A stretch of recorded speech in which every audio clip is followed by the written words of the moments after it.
the feather and the heart, who we are according to ancient Egypt.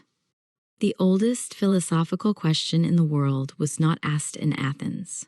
It was asked in Egypt 4,000 years ago, and it was asked in the form of an image, a heart placed on one side of a scale, a feather on the other.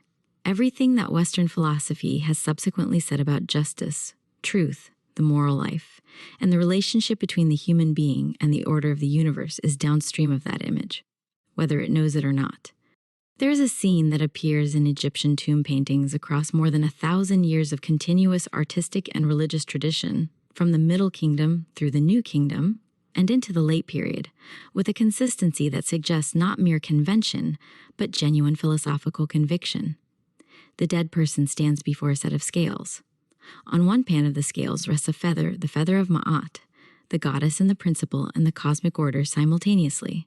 On the other pan rests the heart of the dead person, the organ that the Egyptians considered the seat of consciousness, memory, moral judgment, and the accumulated weight of a life. The god Anubis tends the scales. The god Thoth records the result. And if the heart and the feather balance, if the life that the heart contains is light enough, ordered enough, truthful enough, just enough, the dead person passes into the field of reeds, the Egyptian paradise. If the heart is heavier than the feather, it is devoured by Amit, the composite beast who waits by the scales, and the person ceases to exist.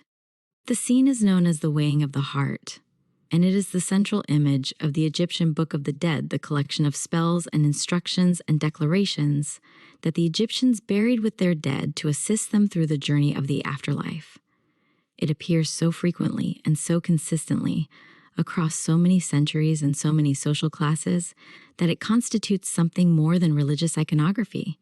It constitutes a philosophical statement, a claim about what a human life is, what it is measured against, and what the consequence of the measuring is. The feather against which the heart is weighed is the feather of Ma'at. And Ma'at is the concept, the principle, the goddess, the cosmic order that is the foundation of Egyptian philosophy, the ground on which every other Egyptian claim about truth, justice, the good life, and the nature of reality rests. To understand Ma'at is to understand what the oldest continuous philosophical tradition in the world was saying about who we are and what we are for.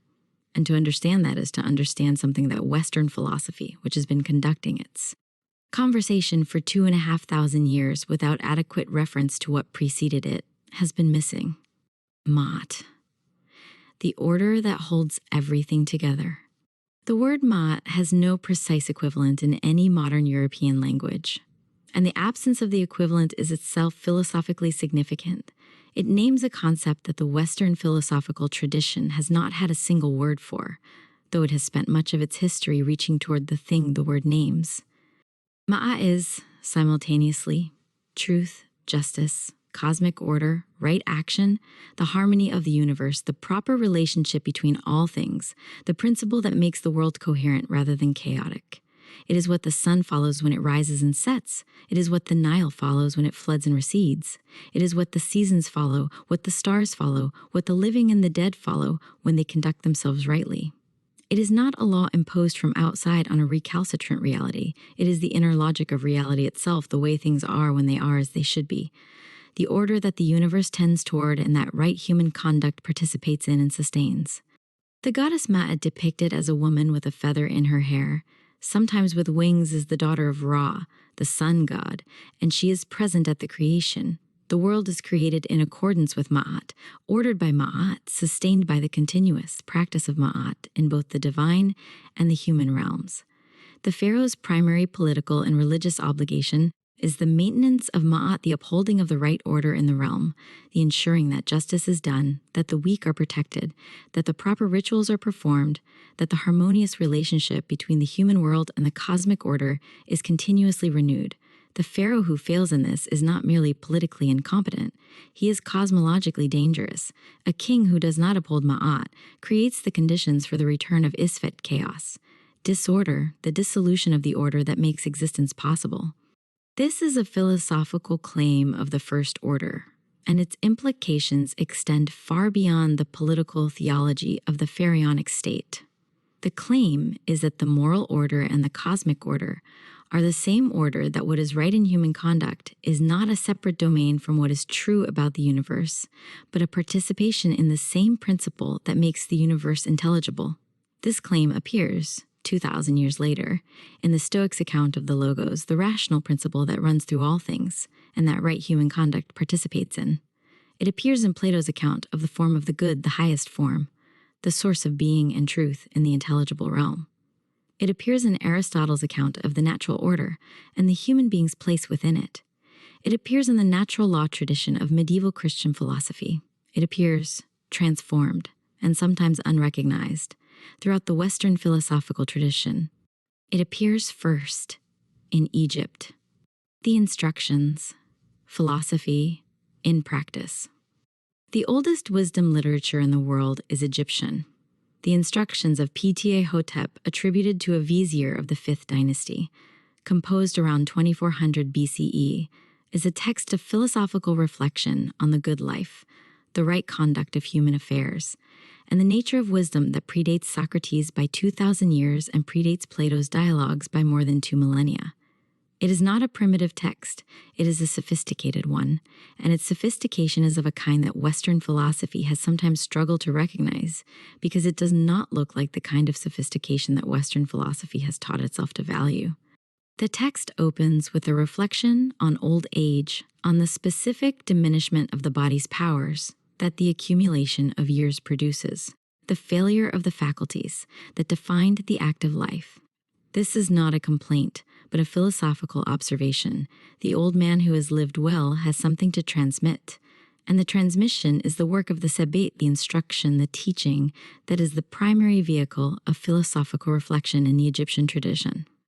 How hard and painful are the last days of an aged man, Ptah-Hotep begins, and then, having named the difficulty, proceeds to offer the accumulated understanding of a life as the answer to it, not a solution to the problem of aging, but a contribution to the tradition of wisdom that outlasts any individual life.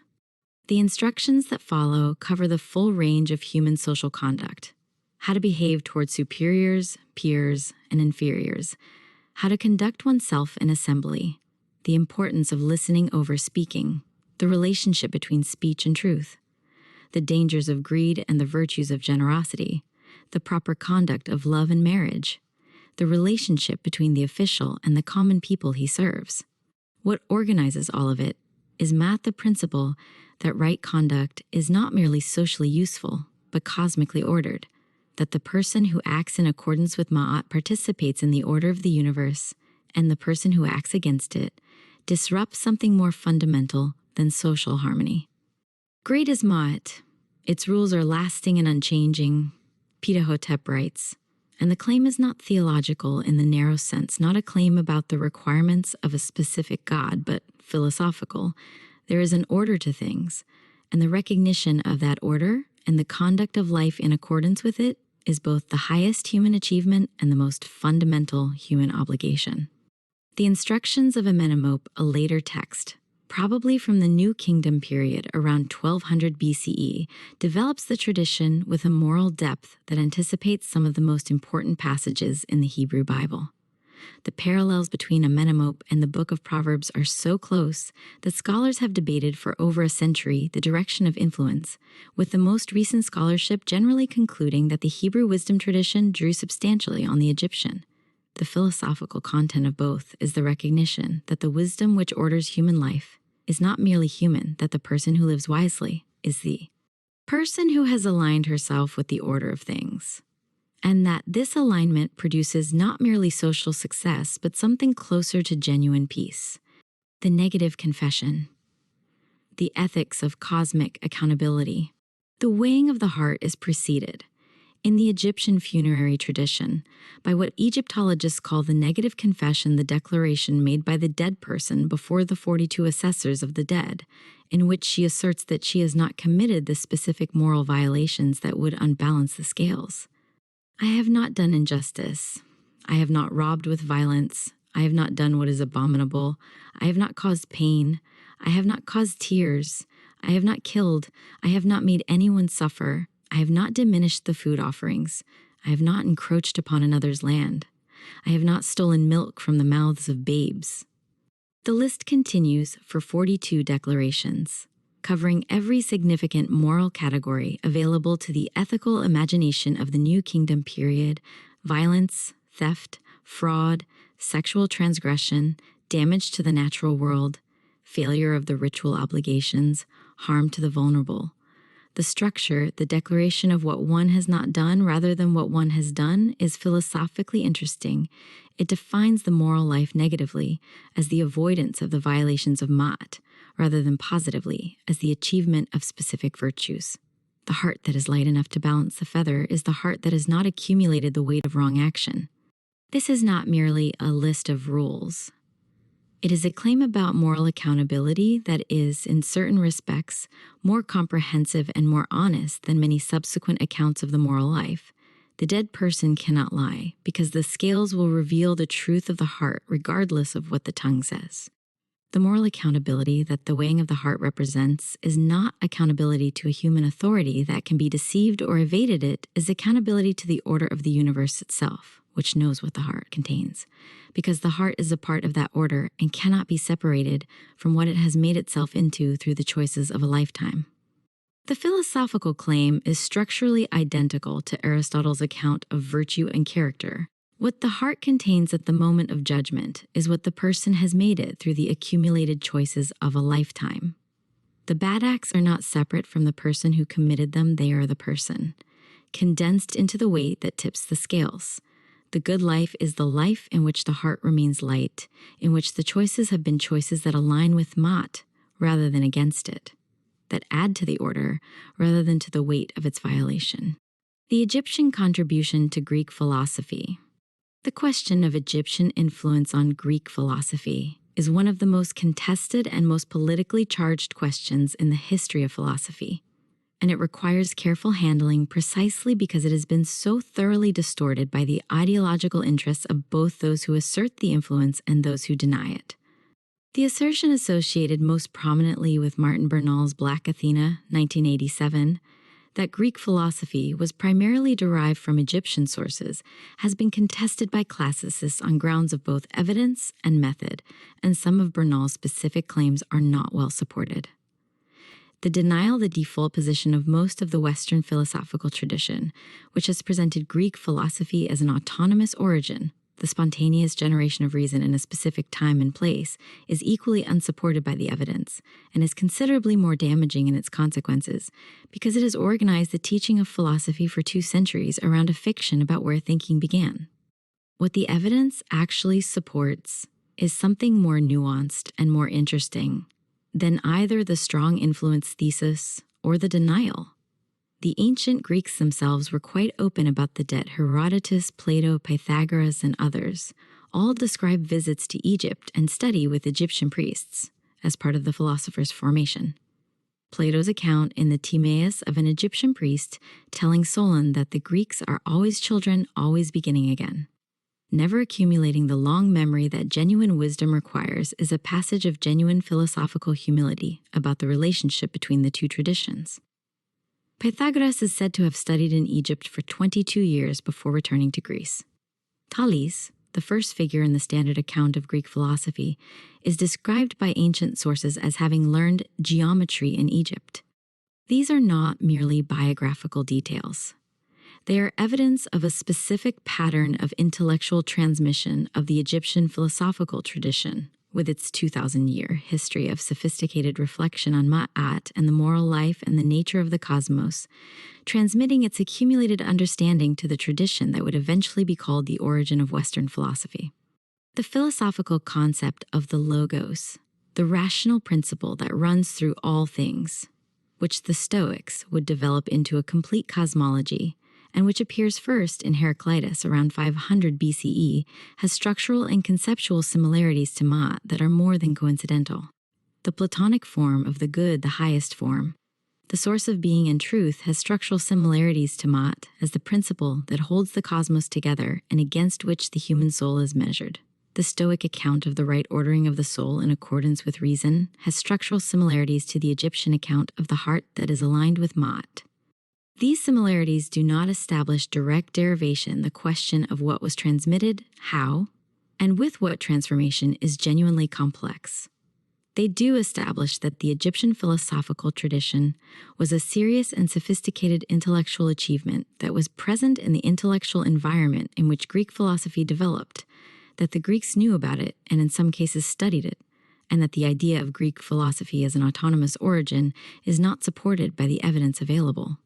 The horizon of the self. What does the Egyptian philosophical tradition say about who we are? The question requires a moment's adjustment because the Egyptian tradition does not quite ask it in the form the Western series has been using. The Egyptian account of the person is not primarily an account of the individual self, of the isolated, choosing, self-constituting being that Kierkegaard and Sartre and the existentialist tradition described. The Egyptian person is constituted by her relationships to the community, to the natural world, to the cosmic order, to the dead who have gone before and the living who will come after. She is not, in the first instance, a self that then enters into relationships. She is a node in a network of obligations and correspondences that extend in every direction and that constitute her being as much as any internal quality. The components of the Egyptian person, the Ka, the Ba, the Akh, the Ren, the shadow, are not a single unified self, but a complex of aspects, some of which persist after death in different forms, some of which require the maintenance of the living community to continue their existence, some of which are the person's connection to the divine order rather than to her individual biography. The Ren, the name, is a genuine part of the person, and the erasure of a name from the historical record is the destruction of part of what the person was. The Ka, the life force. The vital principle is not uniquely individual but shared, the common energy of living beings rather than the specific property of one. The Ba, closer to what we might call the soul, is the aspect that can travel and return, that maintains the person's unique character across the transformation of death. This is a philosophical account of the person that resists the Western series' central assumption that the self is, in some fundamental sense, prior to and independent of its relationships and its context. For the Egyptian tradition, the person is her relationships, her obligations, her participation in the order that holds everything together. The heart that is weighed against the feather is not the heart of an isolated individual, but the heart of a person who has lived in a web of connections to family, to community, to the natural world, to the cosmic order, and whose weight is the weight of what she has made of those connections, whether she has sustained the order or disrupted it, whether she has lived in Ma'at or against it. The feather is light because it is the emblem of Ma'at, of the order that has no weight, because it is the ground of all weight, the principle against which everything is measured and which is itself unmeasurable. The heart that balances the feather is the heart that has become, through the choices of a lifetime, as aligned with the order of things as the embodied, finite, mortal human heart can become. It is not the heart that has achieved perfection. The Egyptian tradition is not naively optimistic about the human capacity for consistent right action. It is the heart that has tried, that has maintained the orientation toward Ma even in the face of the temptations of Isfet, that has conducted itself in the knowledge that the scales will reveal, at the end, what the conduct has been. What was lost and what remains. The Egyptian philosophical tradition was not simply superseded by the Greek. It was absorbed imperfectly, incompletely, with considerable distortion into the Greek tradition and through the Greek tradition into the Western philosophical inheritance, where it persists in the structural features of concepts that have forgotten their origins. The logos, the good, the natural law, the cosmic order that right human conduct participates in, all of these carry within them the traces of Ma'at, though the traces have been separated from the tradition that produced them and incorporated into a tradition that does not always acknowledge the incorporation. What was lost in the transmission is, in certain respects, as important as what was preserved. The Egyptian tradition's account of the person as constituted by her relationships and her place in the cosmic order, rather than as an autonomous self that enters into relationships from a prior position of independence, is the aspect that the Western tradition has found hardest to accommodate and that it has most thoroughly lost. The Ubuntu philosophy that we will turn to in the essay that follows this one is not a development of Egyptian philosophy in any direct sense, But it is a continuation of something that Egyptian philosophy understood, and that the Western tradition has systematically marginalized: the understanding that the self is not the primary unit, that who we are is always and irreducibly a matter of who we are with. The feather is still there, on its side of the scale. The heart still carries its weight. The question of whether the life that the heart contains has been lived in ma'at, in truth, in justice, in right relationship to the order of things, is still the question, whatever language we ask it in. It was asked first in Egypt. It has not yet been answered